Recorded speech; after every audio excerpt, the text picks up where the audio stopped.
నాయకుడు నిత్య కృషివలుడు ఆంధ్రప్రదేశ్ రాష్ట్ర ముఖ్యమంత్రి వర్యులు గౌరవనీయులు శ్రీ నారా చంద్రబాబు నాయుడు గారు మీ అందరిని ఉద్దేశించి సందేశాన్ని ఇస్తారు.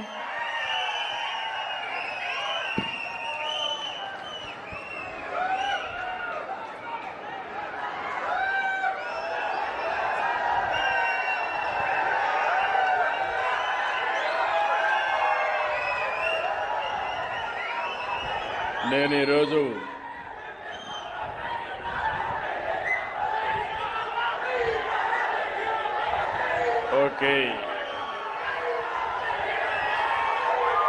అందరికీ నమస్కారాలు. మీ అభిమానం, మీ ఉత్సాహం చూస్తా ఉంటే ఈరోజు నాకు ఎంత ఆనందంగా ఉందో చెప్పడానికి వీలు లేదు, అంత ఆనందంగా ఉన్నాం.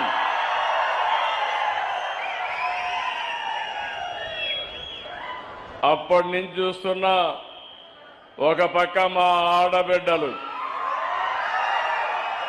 ఇంకొక పక్క మా రైతులు, ఎటు చూసినా మీలో చూస్తామంటే ఎంత ఉత్సాహం ఉందంటే మళ్ళీ రేపు ఎప్పుడు ఎన్నికలు జరిగినా ఎన్డీఏ కూటమిదే విజయం. నేను ఈరోజు ఇక్కడ ఎన్నికల కోసం రాలేదు, మీ సమస్యలు పరిష్కారం చేయడానికి వచ్చాను. ఒక బాధ్యత కలిగిన సేవకుడుగా ఈరోజు మీ దగ్గరకు వచ్చి ఎక్కడ కూడా నేను ఒక మాట చెప్పాను, నీతివంతమైన పాలనిస్తాం, సుపరిపాలనిస్తాం, మళ్లీ రాష్ట్రాన్ని పునర్నిర్మాణం చేస్తామని నేను మా మిత్రుడు పవన్ కళ్యాణ్ గారు ఆ రోజు మీకు హామీ ఇచ్చాం. కేంద్రంలో ఉన్నటువంటి నరేంద్ర మోడీ గారి ఆధ్వర్యంలో ఈరోజు డబల్ ఇంజన్ సర్కార్ సూపర్ స్పీడ్ లో ముందుకు పోతున్నావునా కాదా మీరే ఆలోచించుకోవాలి. వేదిక పైన మంత్రులు నాదెళ్ల మనోహర్ గారు, అనగాని సత్యప్రసాద్ గారు, పార్సారథి గారు, ఎమ్మెల్యే ఆలోచనలో చాలా యువకుడు, హుషారులో కూడా చాలా యువకుడు, చాలా బాగా పనిచేస్తున్నట్టు కామినేని శ్రీనివాసరావు గారు, కడాన మీ భూ సమస్యలు పరిష్కారం చేయడానికి చీఫ్ సెక్రటరీ అయినా ఆయనకు ఒక మాట చెప్పాను, మీరు చీఫ్ సెక్రటరీగా ఉండండి, రెవెన్యూ సమస్యలు పరిష్కారం చేసే వరకు మీరే రెవెన్యూ సెక్రటరీగా ఉండాలని ఆదేశాలు ఇచ్చాను. ఇంకొక పక్కన కమిషనర్ ల్యాండ్ రెవెన్యూ జయలక్ష్మి గారు, ఇక్కడ కలెక్టర్ సెల్వి గారు, ఇంకో పక్కన నేను ఇప్పుడే చూశాను నాగేశ్వరరావు గారు, పక్కన దుర్గా భవానీ గారు, ఇంకో పక్కన లబ్ధిదారులు. ఇప్పుడే మీ ఎంఆర్ఓ ఆఫీస్కి వెళ్ళాను. ఎంఆర్ఓ ఆఫీసులో ఎంత ఆనందం అంటే నాకు 1947లో రెండో ప్రపంచ యుద్ధంలో జరిగినటువంటి సైనికుల కోసం పట్టాలు ఇచ్చారు. స్వాతంత్రం రాకమునుపు యుద్ధం, ఆ యుద్ధంలో పార్టిసిపేట్ చేశారని పట్టాలు ఇస్తే ఇప్పటి వరకు పరిష్కారం కాని సమస్యని ఈరోజు పరిష్కారం చేసి పట్టాలు ఇచ్చాం. దీనికంటే రాజకీయ జీవితంలో ఆనందం ఏముంటుందని అడుగుతున్నా మిమ్మల్ని.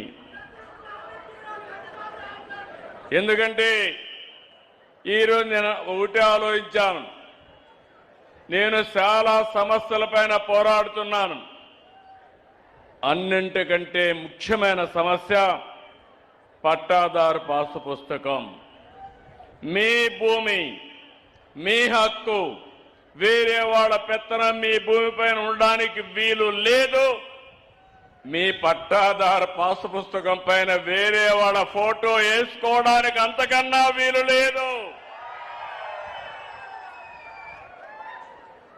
మామూలుగా వారసత్వ సమస్యలు కొన్ని వచ్చాయి.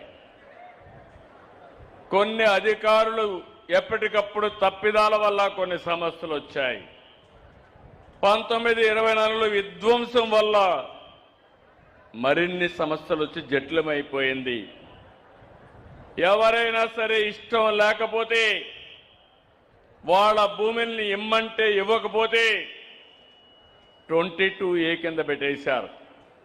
అంటే ఒకే సింపుల్, మీ భూమి మీరు అనుభవిస్తున్నారు, వాళ్ళు అడిగినప్పుడు ఇవ్వకపోతే మీ జుట్టును వాళ్ళ చేతుల్లో పెట్టుకోవాలని రికార్డులో డిజిటల్గా 22A వేశారు. అక్కడి నుంచి ప్రభుత్వ భూమి అయిపోయింది. సమస్యలు చాలా వచ్చాయి. నాకు కూడా అర్థం కాలేదు. ముఖ్యమంత్రి అయితే నేను ఎక్కడికి పోయినా కట్టలు కట్టలుగా అర్జీలన్నీ భూ సమస్యలపైనే వచ్చాయి. ఆ రోజు నేను ఒక సంకల్పం చేశాను, ఎట్టి పరిస్థితుల్లో ఈ సమస్య పరిష్కారం చేసే వరకు వదిలిపెట్టనని ఒక సంకల్పం చేశాను. నేను ప్రతిరోజు మా వాళ్ళని పట్టుకుంటా ఉంటాను. సత్యప్రసాద్ రెవెన్యూ మంత్రి క్యాబినెట్లో కనపడినా ఎక్కడ కనపడినా అడగతానే ఉంటాను. పక్కనే సాయి ప్రసాద్ చీఫ్ సెక్రటరీ అయినా వేరే సమస్య చెప్తే ఈ సమస్య కూడా మీదే అని చెప్తాను. జయలక్ష్మి గారు, ముగ్గురు కలెక్టర్ గారు ఉన్నారు. నేను అడుగుతున్నా, ఈ రైతాంగంలో ఆనందం చూసిన తర్వాత ఇప్పుడైనా మీ కిక్కు మీకు అర్థమైందా అని మిమ్మల్ని అడుగుతున్నా. సమస్యలు పరిష్కారం చేసి ప్రజలు జేజేలు కొడతారు. సమస్యలు పరిష్కారం చేయకపోతే 151 ఏమైందో మనమే చూశాం. కానీ ఈరోజు మిమ్మల్ని అందరినీ చూసిన తర్వాత ఒక తృప్తినిచ్చింది, నాకు ఒక ఆనందాన్ని ఇచ్చింది. సమస్య ఇంతటికి పరిష్కారం కాలేదు, ఇంకా చాలా ఉన్నాయి, చాలా గ్రామాల్లో ఉన్నాయి. నేను కూడా బటన్ నొక్కచ్చు, లేకపోతే పరదాల చాటును రావచ్చు, నేను విమానంలో వచ్చి హెలికాప్టర్లో వస్తే చెట్లు నరికేయచ్చు. మీ సమస్య పరిష్కారం అవుతుందని అడుగుతున్నా. అందుకే నేను ఆలోచించాను, నేను ముందుండి నడిపించాలి. అధికార యంత్రాంగానికి అప్పచెప్పిన నేను ఎన్నిసార్లు మా అనగాని సత్యప్రసాద్కి చెప్పినా కొన్ని రోజుల తర్వాత ఇది అలవాటే కాదు అనుకుంటాడని నేను నిర్దిష్టమైన డేట్ పెట్టుకున్నాను. ప్రతి నెల 9వ తారీఖున మీ దగ్గరికి రావాలి, నేరుగా పట్టాదారు పాసు పుస్తకాలు ఇవ్వాలి. అంతవరకు జరిగినంత కూడా సమీక్ష చేసుకోవాలి. జరగబోయేదానికి మళ్లీ ప్రణాళిక అప్రమత్తం చేసుకోవాలని చెప్పి ఆలోచించి వచ్చాను.